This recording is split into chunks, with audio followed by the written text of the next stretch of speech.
Hi, everyone, and welcome to the State of State Schools podcast. I'm your host, John Stamper, Christian author, former homeschooler, and former public school teacher. Once a week, I'll give a quick recap of the most important headlines in education and pull back the curtain on what's really happening in our kids' schools. If you're a teacher, parent, or homeschool family, this podcast is for you.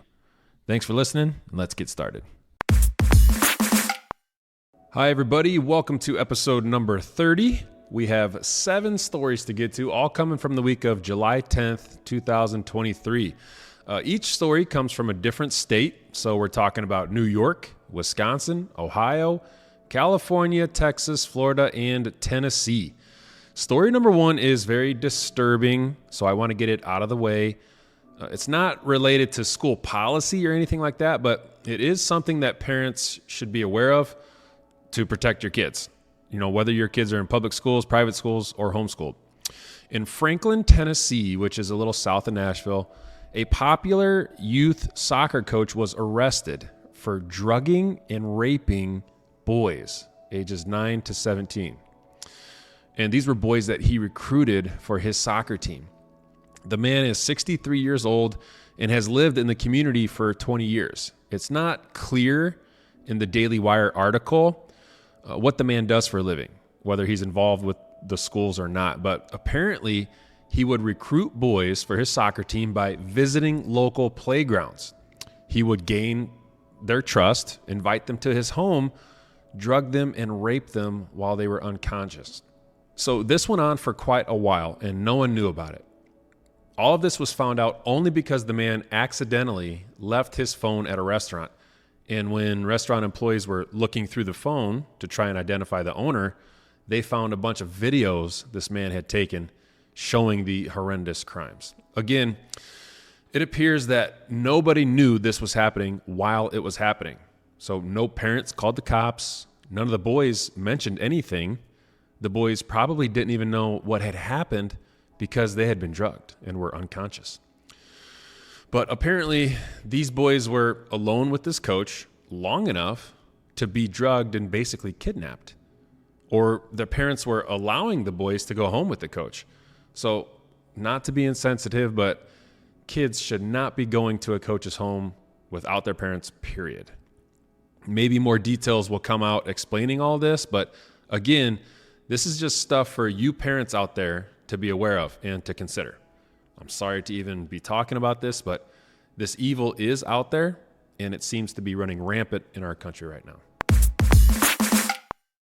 Story number 2. Earlier this year, from February to June, NYU hosted an anti-racism workshop exclusively for white public school parents. Participants attended 6 different sessions, 2 hours per session, and they paid $360 to do so. Organizers of the workshop handed out flyers that said, quote, "It's helpful to have a space where other white people engaged in this process can support and challenge us without having to always subject people of color to further undue trauma or pain as we stumble and make mistakes. A white space serves as a resource to people of color who want to work with white people but don't want to have to spend all their energy dealing with the racism of white people," end quote. That's the flyer from this workshop. When one workshop attendee questioned the segregating of races for this workshop, one of the organizers replied, quote, "People of color are dealing with racism all the time, like every minute of every day. It's a harm on top of a harm for them to hear our racist thoughts," end quote. So it's hard to follow all that, but that's what you get with this type of idiocy. So based on this workshop, here's what NYU is saying about white parents and anyone else who isn't white, really. First of all white people are racist, and apparently only white people are racist. Second, non-white people are either incapable or too fragile to handle such heavy topics. And third, racial segregation is apparently good because it's in the best interest of non-white people. Again, that's the message being sent by NYU in these ridiculous, racist, prejudice, woke trainings.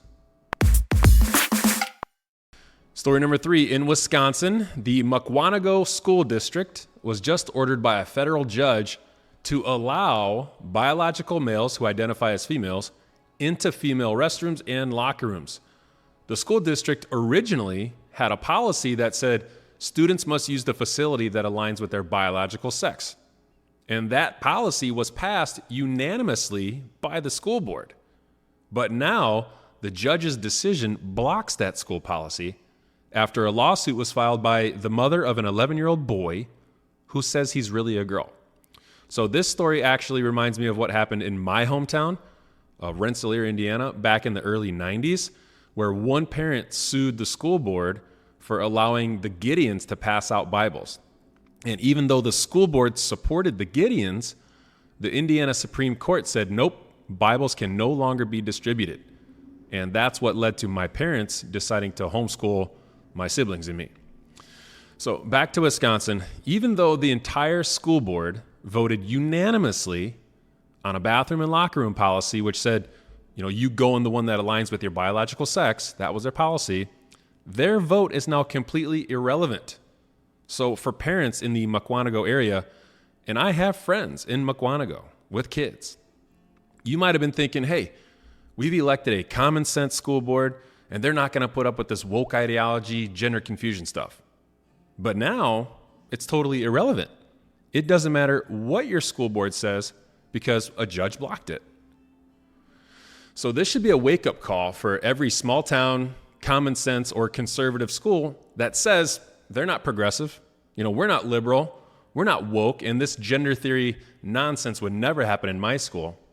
All it takes is for one person, one parent to file a lawsuit, and all of a sudden your little girls will be forced, yes, forced by the state to shower with boys, to get dressed and undressed in front of boys, and to share private, intimate moments with boys in school. So I've discussed other stories from around the country how teenage boys have taken advantage of these insane transgender policies. They group up, they go into girls' locker rooms, and they watch girls get undressed. And in some cases, girls have actually been raped.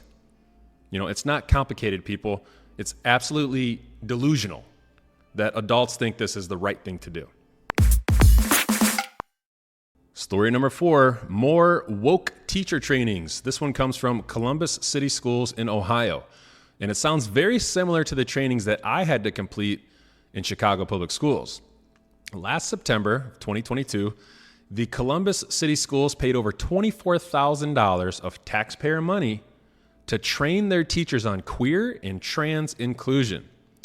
You can probably guess what the training promoted, but I'll give you a few examples. First of all, teachers were encouraged to always affirm a trans student, regardless of their parents' wishes. If parents were non-affirming, then there should be a secret file kept at the school, files that the parents could not see or know about. Second, the training said that teachers should discuss, quote, gender expansiveness with very young children, end quote. Children as young as 1.5, 2 years old, if possible. One training slide stated, quote, children are not too young to talk about or know their gender, end quote. And finally, teachers were presented with the quote unquote wheel of power / privilege, which states that white heterosexual men who are slim and able-bodied are privileged. This comes from the concept of intersectionality or intersecting identities, which is almost identical to what I was presented with in my teacher trainings nearly 3 years ago. So my point is, these teacher trainings are still out there. They're becoming lucrative. You're paying for it with your money, whether you like it or not. And just imagine down the road that because of the school choice movement and the tax dollars that are, applied to private schools and even homeschools, imagine the Department of Education coming into your home, if you're a homeschool family, and saying that you need to complete this type of training, queer and trans inclusion, to get your tuition, to get your funds. So this is the fear with the school choice movement. Government oversight, that's the fear that comes along with the school choice movement. Government allocated funds. So, government only grows bigger, and that's why There shouldn't be any government involvement in education. Story number 5, this comes from Glendale Unified School District outside of Los Angeles, which is no stranger to the spotlight. I've discussed this district several times. Last year, 2 high schoolers in the district were suspended for misgendering their trans teacher. The school policy states that students can be suspended if the misgendering leads to harassment. So the school made the kids complete a quote-unquote restorative justice training. So the big idea here is forcing speech. Everyone in this school apparently was required to adopt this teacher's transgender delusion. There was no room for disagreement, no room for independent thought, and that's a serious problem. This teacher has every right to be confused or sick or delusional, but I should not be forced to go along with it or encourage that confusion, to encourage that sickness or delusion. So promoting a lie and holding up that lie as the truth, it's not just false, it's morally wrong, it's evil. Story number 6, on a positive note, these last 2 stories are good examples of how schools and states can make common sense school policies. In Tarrant County, Texas, which is the 3rd most populated county in Texas, the school board at the Fort Worth Academy of Fine Arts voted to require students to show a birth certificate before they join the school's choir. The rule being that biological boys must join the boys' choir and biological girls must join the girls' choir. Of course, there's pushback from LGBTQ activists saying that the rule forces trans students into gender roles and causes quote-unquote irreparable trauma, according to the ACLU of Texas. The county's executive director of Citizens Defending Freedom said, quote, "We're simply standing up for common sense. Boys should not be allowed to sing in the girls' choir, and girls should not be allowed to sing in the boys' choir. It's absurd that we even have to have this debate. But as long as the liberal activists keep pushing their agenda, we'll keep fighting back," end quote. So in my opinion, states, school boards, principals, counselors, and teachers are going to have to make a choice eventually. You're going to have to decide how to handle this trans issue. Either you go with the birth certificate and biological sex, or you go with, however you feel. If you feel like a girl, you're a girl. If you feel like a boy, you're a boy. But once you decide, you're going to have to stand up against the pushback, because there's pushback from both directions. To me, I don't see the middle ground, unless you just create a 3rd gender, a 3rd bathroom, 3rd locker room, 3rd sports team or club just for trans students. But these leftist activist groups don't want that kind of compromise. They want to control speech and control your children.